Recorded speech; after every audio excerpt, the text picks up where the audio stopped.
Жители освободят от платы за твердые коммунальные отходы. По крайней мере, на 3 ближайших месяца. Это произойдет из-за перерасчета с начала года. В чем же причина и как будем теперь платить, дальше расскажет Сарглан Захарова.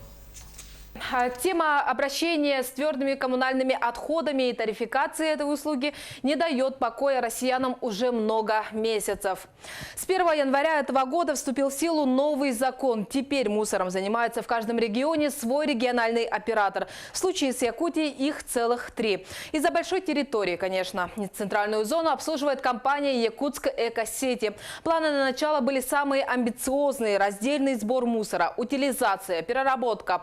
Все как в прогрессивных странах Европы. В том числе большим началом к чистому будущему должен был стать новый мусорный полигон в столице. Планировали его построить уже в этом году, даже заложили в стоимость услуги размер расходов на его обустройство. Выделили землю на 26-м километре Вилюйского тракта. Прошло больше половины года, но ни полигона, ни теперь уже земельного участка нет. Говоря о причинах потери участка, он не прошел экспертизу у природоохранных ведомств.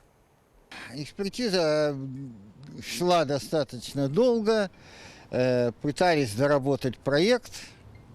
Многие замечания или недостатки были устранены, но появились новые. Что с моей точки зрения серьезное, это что выяснилось, что грунты, которые расположены, они для этого малопригодны.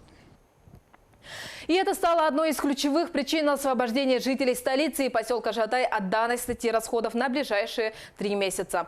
Нет обещанного полигона, нет денег от населения. К такому решению глава республики пришел на совещание с регоператорами, которое прошло на этой неделе. Айсен Николаев отметил, что Якутская Экосети ненадлежащим образом исполнял свои обязательства. Сегодня накопилось достаточно много проблем, связанных с вывозом твердых коммунальных отходов. Начнем с того, что есть объективные причины. Отсутствие современной инфраструктуры, нехватка площадок для накопления отходов, спецтехники. Но вместе с тем остро стоит вопрос заключения договоров с организациями и физическими лицами. Эта работа должна проводиться региональным оператором в тесной связи с муниципальным образованиями, сказал Айсен Николаев.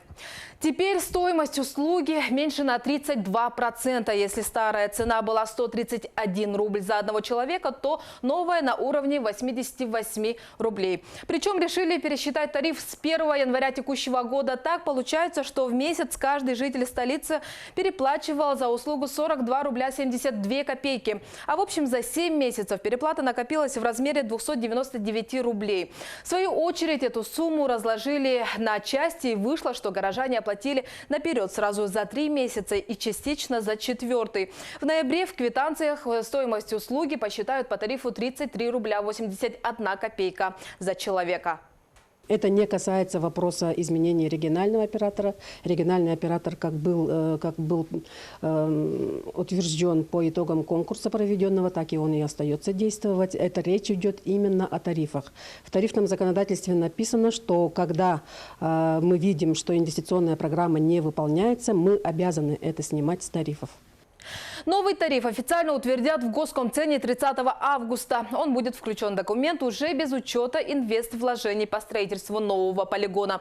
Когда его вернут в стоимость услуги, пока неизвестно. Однако можно с уверенностью сказать, что платить за несуществующие работы якутяне точно больше не будут.